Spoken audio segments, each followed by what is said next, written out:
Okay, ito na po ang pinakaabangan natin, ang ulat tungkol kay tatay. Unang question po is, kasama niyo ba si Babies na dalaw today? Yes, I was with Mimi today. Actually, it was a very cheerful and lively visit today. Because syempre, nakitaan sa mong papa, yung mga girls. Actually, as we entered the room, nandun na siya. He was early today, maybe because alam niyang kami dalawa yung bibisita. So, he was early today and nakatalikod siya. So, pagpasok namin, nakatalikod na. I shouted, Dada Rudy! Tapos, paglingon niya, ayun, nakasmile. And then, syempre, nagbeso kami, nagmano, nag-hug. And then, sabi niya, my little girls. So, yun yung tawag niya sa amin ng sister ko, si VP Sara, little girls niya daw. So, today, medyo mahaba yung kwentuhan. And he was, ayun, bumalik yung pagka-humorous niya nung kaming dalawa yung nandun. And he was even, joking around kasi may microphone doon. Tinatapunan niya, tapos ganyan na naman. Then pinakausap niya yung whoever's monitoring it. So yeah, it was a very parang cheerful visit today. He was instructing my instructing my sister and I kung ano yung mga bilya niya sa amin and we had messages from the family, of course. And ayun, pinalita ng sister ko na all of you are here today. So, of course, again, show your unwavering support to him. And ayun, of course, nagpapasalamat sa PRRT to each and every one of you. Also, I want to relate to you my sister's DP Sarah's message for yung next niya. Okay, so mga kababayan, PRRD has requested that all four children visit him at the same time. Veronica will be the one to give the Thanksgiving message to the supporters in Duterte Street and provide updates as this is her scheduled turn to visit and I am here only upon PRRD's special request that I spend time with my siblings, especially Veronica. Daghang salamat, Sara Duterte. So, yan yung mensahe niya. Syempre, I understand also that medyo hectic yung schedule niya. So, she can only be there for that. But ayun, pinapaabot niya yung pasasalamat niya sa inyong lahat. Yung mga habilin po niya, yung mga hindi masyado personal, what can you say sa kapatid? Hindi naman personal. Yung mga ano lang, he gave fatherly advice to my two brothers, Manong Pulong, Congressman Pulong, na yung mga fatherly advice na, steady lang, take it easy, relax lang. And kay Vice Mayor Sebastian, relax lang, slow down, ganon. So, yung fatherly advice, binigyan niya kami. And, of course, nagbilin siya na, okay, yung mga apo ko, whenever they can visit, extend the visit. And kasi, ano daw, of course, he feels lonely talaga. But I think no that my sister and I visiting him today really gave him the additional push and the grit that he needed to keep moving forward, to keep fighting. Because if only at this point he's not fighting for himself anymore. He told us na I'm old and I believe that I've fulfilled my duty and I'm done. I'm done. So the only reason I am here, the only purpose I have left is you, my children. Yun kasi, I think that kind of speaks to what kind of father, leader, and person he is na kami, also his children, tayo yung rock niya. We are his rock, we are the anchor. We are what keeps him going, what keeps him steady, and what keeps him strong. Meron ba sila na pag-usapan na current affairs so they can share with us? Current affairs, ang dami. Kasi since nag-usap sila, so may time na ako na nanahimik lang ako and then nag-hug lang ako sa kanya. Magkaharap kasi sila ni Bibi, tapos ako yung sa tabi niya.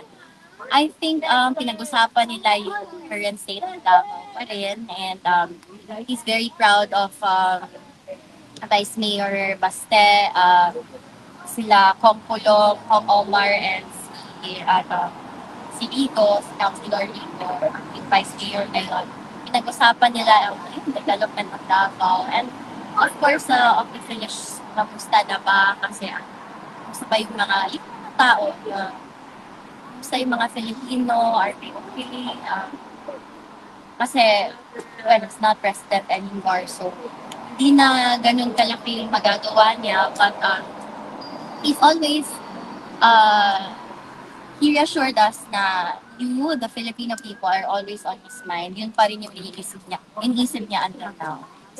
Did former President Duterte mention or discuss with you his message of being present for the Cagayan Festival in Davao? He misses Kadayawan. Takunan ni Mati ang camera. Misses Kadayawan. Talagang naalala niya yung different festivals and different showcases of culture in Davao. Kasi iba-iba yan yung mga parade from the pageant. So he misses his city and misses Davao City, and sabi niya, balang araw, one day, makabalik din siya. Yun lang yung gusto niya. Yung apat kayo makakabisita, when will it happen? We are waiting on the schedule of Pangpulong and Vice Mayor Baste as of now. So, actually, no, medyo, everything was kind of rushed.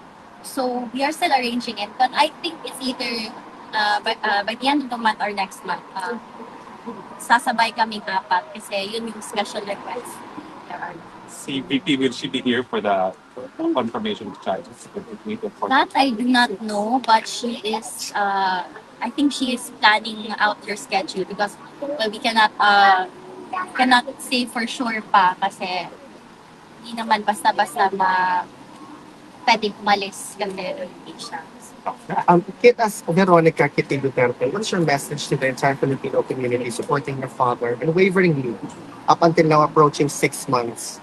So, I just want to let you all know that I've seen what how high spirits have helped my father, because that is how we bring him to his senses, like by uplifting him, encouraging him, and just constantly being there. So I encourage everyone, keep showing up, keep up the faith, and of course, we still have to move forward with our lives, but wag sana natin siyang kalimutan. Last question. And maraming salamat talaga sa inyo. It's our honor. Last question. How about the health of the former president? Can you share with us? Yes, I asked around, of course, sa detention unit, and they said he's eating well.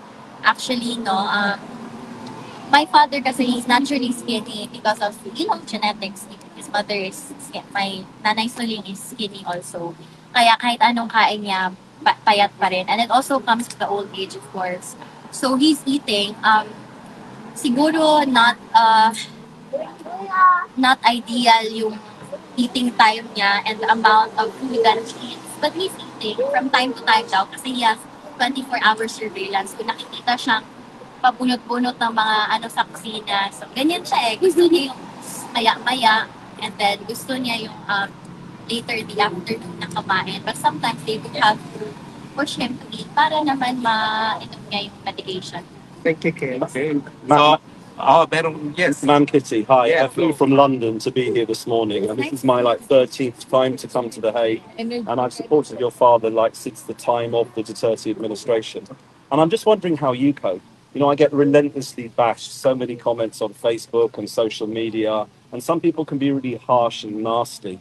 And I'm just wondering if, as a family, if you moderate those comments, you look at those comments, because I know you look tired, you look maybe sick, if you don't mind me saying, because of your schedule and everything else. How are you coping? So I grew up in the public eye, so I've been exposed to the public ever since. And over the years growing up, I've received a lot of countless scrutiny, criticism, all of that. But I think, again, I'd like to reiterate that it comes from the upbringing from my parents. Yes, I am very gentle towards the people that I love. But I'm also very tough, and kumbaga, I'm not sensitive at all. So I'm not sensitive at all. So, ayun, to be honest if there's anything that bothers me, it's my father's situation. I've never really felt bothered, even as a teen before, with regards to, the public scrutiny that I would receive. So I'm doing fine with that. And, uh, as cliche as it sounds, I am really unbothered with the Yeah. She's shooting proud of incident. you. Like, kumbaga sa atin pa, malayo sa bituka. I mean, hindi naman yun nakakamatay. It's the worst thing that scrutiny can do. Thank you, Ken. Thank you so much. Yeah, thanks so much. Okay, so let's the first timers, let's give them priority, but everyone can line up here. That's the ranking. O mga youth na, mga first timers, sino mag-volunteer? Ano na yung mga kanina? Yan po tayo para first timers.